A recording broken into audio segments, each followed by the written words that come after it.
Well, I have for the last 40 years, especially the last 30 years, been involved in international human rights and humanitarian work. And I guess my mission statement is to bring peace and justice to the world, one life at a time. The Human Rights Watch came to me in about 1988 and asked would I help start a support group. And I really hadn't heard of Human Rights Watch at that point, but I had been working for about 10 years on, with an organization called the Interfaith Center to Reverse the Arms Race here in Los Angeles. And that was about putting a face on the enemy. We invited many Soviet citizens over to the United States so that we could see our enemy as individuals and develop friendships, but we also did a lot of education and advocacy to freeze, stop, and reverse the nuclear arms race. And I continued for 30 years. I had many mentors in the Pasadena area and Los Angeles area, but I had one true heroine, and that is Eleanor Roosevelt. Well, actually two. I would say Audrey Hepburn and Eleanor Roosevelt are my two heroines. I take my fashion advice from Audrey and learned a great deal about international justice through the passion and leadership of Eleanor Roosevelt.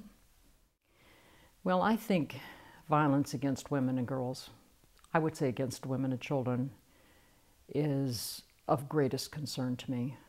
It's happening all around the world. We know that there's a tremendous amount of abuse against women and girls in the United States, even though women have achieved a great deal of equality and opportunity here. But in the third world, even in the second world, women are still seen as property. We've just witnessed a window onto the abuse that happens against women and girls all across India. It's really horrifying. Since I've retired, I've turned my attention to issues involving women and children, but especially women and girls. Well, my proudest moment always involves my family. You know, to see a baby born that has your grandmother's eyes, and to see children that embrace grandparents with all the love and respect that we got from our own children, I think is certainly the proudest moment, and I've always tried to be sure that they would be proud of me as well.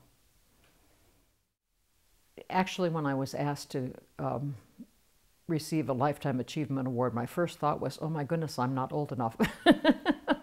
Although I did just turn 70, so I guess by calendar years, I clearly am old enough. But talking about legacy, I feel a little modest about that also. But I have had many, many young women call me, come to me, ask for advice. I recommend to people that they just get out and get busy and volunteer their time, especially if you could put yourself next to a leader who you admire and respect and has skills that you might like to learn. Women have a different style of leadership. They bring a more collaborative style, and that generally helps with resolution and reconciliation on all levels.